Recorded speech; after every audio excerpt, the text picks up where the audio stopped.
Assalamualaikum warahmatullahi wabarakatuh. Perkenalkan kami dari kelompok Viva La Vida dengan anggota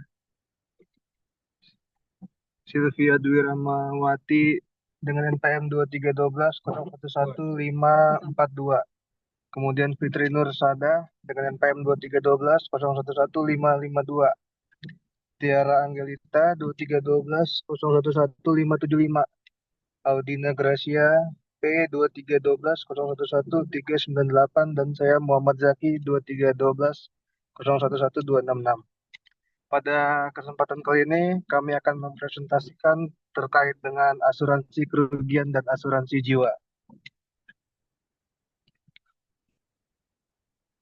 Asuransi kerugian Asuransi kerugian adalah jenis asuransi yang melindungi tertanggung dari kerugian finansial akibat peristiwa tidak terduga. Kemudian ada asuransi kebakaran. Asuransi kebakaran ini artinya adalah asuransi yang melindungi harta benda dari kerusakan akibat kebakaran, petir, ledakan, dan sebagainya. Asuransi ini dapat melindungi perabotan, bangunan, mesin, peralatan, dan persediaan barang. Mengenai asuransi kebakaran ini diatur dalam buku ke-1 bab 10 pasal 287 sampai dengan 298 Kitab Undang-Undang Hukum Dagang.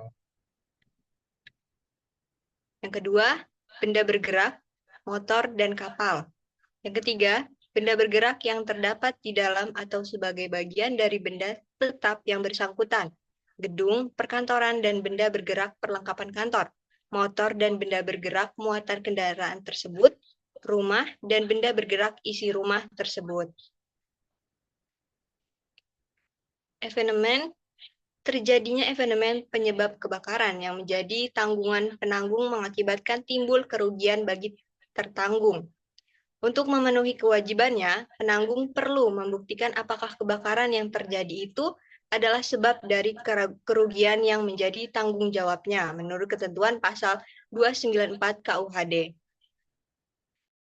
Asuransi laut diatur dalam buku 1 bab 9 pasal 246 sampai 286 KUHD tentang asuransi pada umumnya sejauh tidak diatur dengan ketentuan khusus.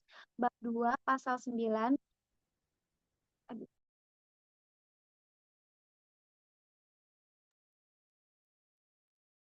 Buku 2 bab 9 pasal 592 laut dan bab 10 pasal 686 pasal 685 tentang asuransi bahaya, pasal 695 KUHD tentang asuransi bahaya sungai dan perairan pedalaman.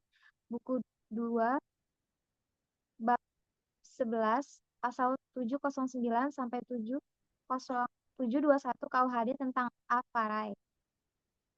Yang keempat, buku 2 bab 12 pasal 744 KUHD tentang berakhirnya perikatan dalam perdagangan laut. Definisi asuransi kelautan merupakan perlindungan kepada risiko kehilangan-kehilangan di laut, termasuk kehilangan yang menyertai di perjalanan laut. Asuransi ini berguna untuk melindungi aktivitas ekspor, impor, pengiriman barang, pemesanan barang, hingga pemilik barang pindahan. Asuransi ini juga dapat melindungi risiko kerugian atau kerusakan barang selama pengangkutan dan pengiriman. Lalu selanjutnya ada objek asuransi laut menurut pasal 593 KUHD. Yang pertama ada tubuh kapal atau kasko, kosong atau bermuatan, dengan atau tanpa persenjataan, berlayar sendirian atau bersama-sama dengan kapal lain. Lalu alat perlengkapan kapal, alat perlengkapan perang, bahan keperluan hidup bagi kapal, barang-barang muatan, keuntungan yang diharapkan diperoleh, lalu biaya angkutan yang akan diterima. Bahaya-bahaya laut yang digolongkan sebagai evenement terdiri dari dua golongan, yaitu yang pertama bahaya-bahaya laut yang bersumber dari alam, misalnya badai, gelombang besar, hujan angin, kabut tebal, batu karang, gunung es, sisa kapal karam, dan sebagainya. Lalu yang selanjutnya bahaya-bahaya laut yang bersumber dari manusia, baik dari awak kapal maupun dari pihak ketiga, misalnya pemberontakan awak kapal, perompakan bajak laut, penahanan dan perampasan oleh penguasa negara. Selanjutnya ada asuransi kendaraan bermotor. Asuransi kendaraan bermotor adalah perjanjian yang melindungi kendaraan dan pemiliknya dari risiko kerusakan atau kerugian. Asuransi ini juga dapat menanggung tanggung jawab hukum terhadap pihak ketiga yang dirugikan oleh kendaraan tersebut. Risiko yang ditanggung. Yang pertama, tabrakan, terbalik, tergelincir akibat kesalahan material, konstruksi, cacat sendiri. Yang kedua, perbuatan jahat orang lain. Yang ketiga, pencurian. Yang keempat, kebakaran. Yang kelima, sambaran petir. Asuransi jiwa. Menurut pasal 1 angka 1 Undang-Undang Nomor 2 Tahun 1992, asuransi jiwa adalah perjanjian antara dua pihak atau lebih, dengan mana pihak penanggung mengikatkan diri kepada tertanggung dengan menerima premi untuk memberikan suatu pembayaran yang didasarkan atas meninggal atau hidupnya seseorang yang diasuransikan. Dalam KUHD, asuransi jiwa diatur dalam buku 1, bab 10, pasal 302 sampai pasal 308 KUHD.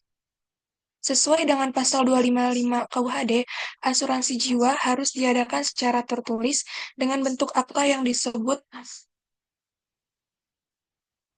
polis.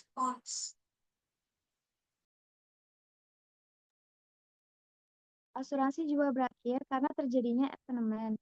Yang kedua, karena jangka waktunya berakhir. Yang ketiga, karena asuransi gugur. Dan yang terakhir, karena asuransi dibatalkan. Sekian penjelasan dari kelompok kami. Terima kasih. Wassalamualaikum warahmatullahi wabarakatuh.